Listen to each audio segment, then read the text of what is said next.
Hey, what's going on, everybody? Welcome back to Geeks-Stew, and today, guys, welcome back to Conspiracy Theories with Ike. Today, we're taking a little bit of a turn in regards to the content of the conspiracy theory. This one's a little less serious, I guess, in regards to the content.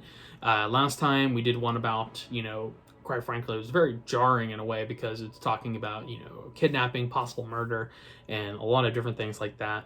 But this time, we're talking about a conspiracy theory that's really popped up lately.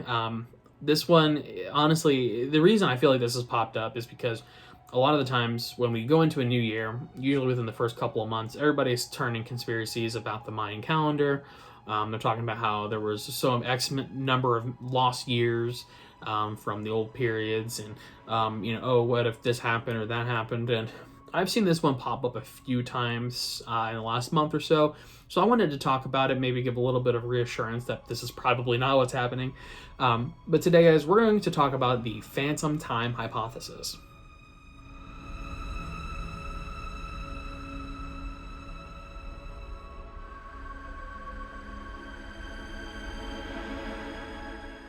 So you're probably saying, like, what the hell is the phantom time hypothesis? Why should this matter? So, long story short, this is a historical conspiracy theory asserted by one Herbert Illig. Herbert Illig first published this in 1991, and basically it hypothesizes a conspiracy. This conspiracy was this conspiracy was done by the following entities. One of these is sort of speculated, but at least by two of these people. So it says the conspiracy by the Holy Roman Emperor Otto III, Pope Sylvester II, and then also possibly the Byzantine Emperor Constantine VII, to fabricate the Anno Domini dating system retrospectively. And they did this in order to place them in the special year of AD 1000 and to rewrite history. So if you're not understanding what I'm saying, is basically this proposal proposes that these people essentially fabricated an almost 300 span of time between AD 614 and AD 911. That being said, part of this fabrication is that they created the entity that is known as Charlemagne, or Charles the Great, numbered Charles the First, which was king of Franks from 768, and then also the king of Lombards from 774. And then also the Emperor of the Romans from 800.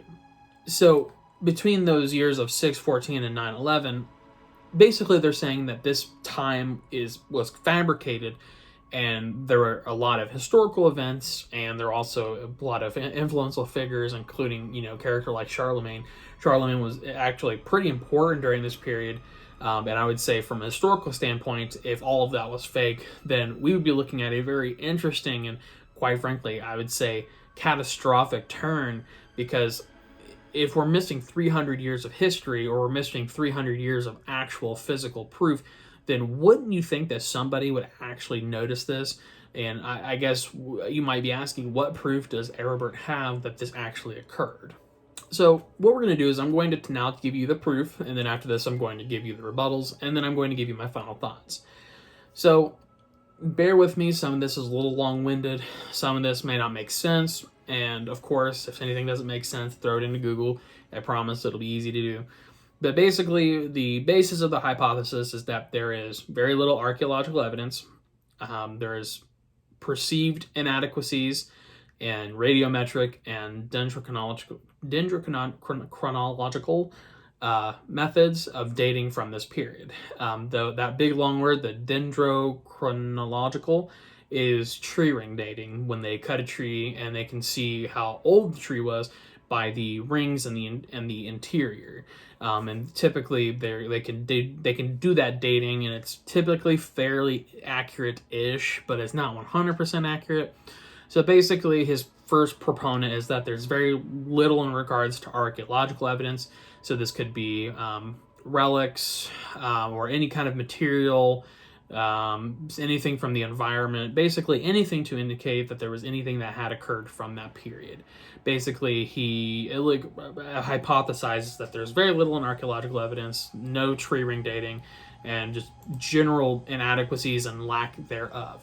In addition to that, he also says that there is Romanesque architecture in 10th century Western Europe. Now, this one's a little less, I guess, this one's a little more flimsy because, truth be told, I mean, typically the only reason you would see any kind of architecture or any kind of influence is if somebody was there. So basically, he's saying that there is presence of this architecture in 10th century Western Europe, suggesting the Roman era was not as long ago as conventionally thought. So I guess that's just to purport that why were they there, right? Why were they there when history may dictate otherwise? And then in addition to that, there's a whole bunch of nonsense about calendars. Now, I don't want to talk about this because it's too confusing, but basically, when they switched from the Julian calendar to the Gregorian calendar, for people who don't know, the Gregorian calendar is the calendar used most of the world. It was introduced in 1582 by Pope Gregory the 13th, and it was a minor modification to the Julian calendar, reducing the average year from 365.25 days to 365.2425 days. And basically, it's adjusting the drift in the tropical and the solar year. So if you want to know more about that, just research it. But the Julian calendar was the earlier calendar, very similar to the Gregorian calendar, but it was proposed by Julius Caesar in 708, and it was reformed to the Roman calendar, and basically it was designed with the aid of Greek mathematicians and Greek astronomers such as Sojournes and Alexandria. So basically, there is a small relation between these two calendars, and because of that reduction in the number of days, the Illig alleges that it should have had a discrepancy of 13 days, where in fact it only had a discrepancy of 10 days. So he's thinking that there are 3 whole days worth of time that is being unaccounted for, and basically he concludes that those 3 days is that's being unaccounted for is the equivalent of approximately 3 centuries that never existed. Now, obviously, I don't want this to sound the way it's going to sound, but not that we were smarter than the people at that time, but there is a very high probability that they just fucked up, okay? So even if this is purportedly true, which from what I can tell it is, a 3-day discrepancy is probably accurate, given that their mathematic skills or whatever the case may be may not be up to par, or maybe there was a slip of hand or a sleight of hand error, whatever the case is. But I feel like that's a very large discrepancy to pull from just 3 days. So I'm sure all of that probably made little to no sense. So hopefully I'm trying to kind of, I guess, interpret it to myself and then push it to you in a more simplistic fashion. But I guess the next thing we have to talk about is why a lot of people dispute these facts. One of the biggest one is ancient astronomy. So ancient astronomy is one of those things where they didn't have the technology we did, but at the same time, they were using technology that was at least fairly accurate. That being said, the citation of solar eclipses by European sources prior to 600 AD, when phantom time would have distorted the chronology, besides several others that are perhaps too vague to disprove the phantom time hypothesis. Basically, there are two in particular solar eclipses that are dated with enough precision to disprove this hypothesis with a high degree of certainty. One is reported by the Pliny Elder in 59 AD, and one by Photius in 418 AD. Both of these dates and times have confirmed eclipses. In addition, observations during the Tang Dynasty in China, in Halley's Comet, for example, are consistent with current astronomy with no phantom time added. So basically, there is a lot of astronomy research and observations that disprove that there is missing a 300-year gap of time. As well to the astronomical evidence that there is, there are, in fact, archaeological remains and dating methods that do refute the concept of phantom time. So I guess the archaeological remains and the dating methods, basically, if you interpret them the right way, I guess it's all about bias. To Illig, he interpreted it as there is lack thereof or a shortage of this information. Therefore, what's being purported is incorrect, whereas there are actual remains and methods that are indicating that there was a 300 span of time that was not, in fact, phantom time. In addition to that, there is a concept of Gregorian reform. Basically, it never purported to bring the calendar in line with the Julian calendar as it existed at the time of its institution. but as it had existed in 325. And part of determining the date basically surrounded by how they determined when Easter Sunday was by fixing the vernal equinox on March 21st. So basically, they're using astronomy to affix a certain date and time to then, of course, build a calendar around it.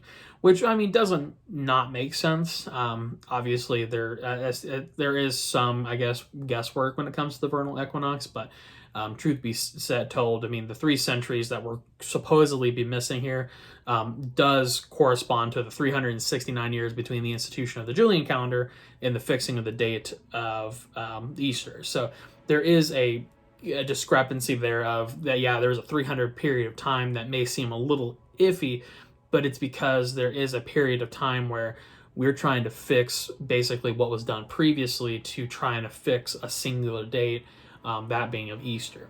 Now, if that didn't make sense, if you didn't know this, part of like the astronomy that goes with like dating and things of that nature, there is an equinox of some form, some astronomical event that occurs around Easter Sunday. It's actually talked about in the Bible, I think. I honestly don't 100% remember.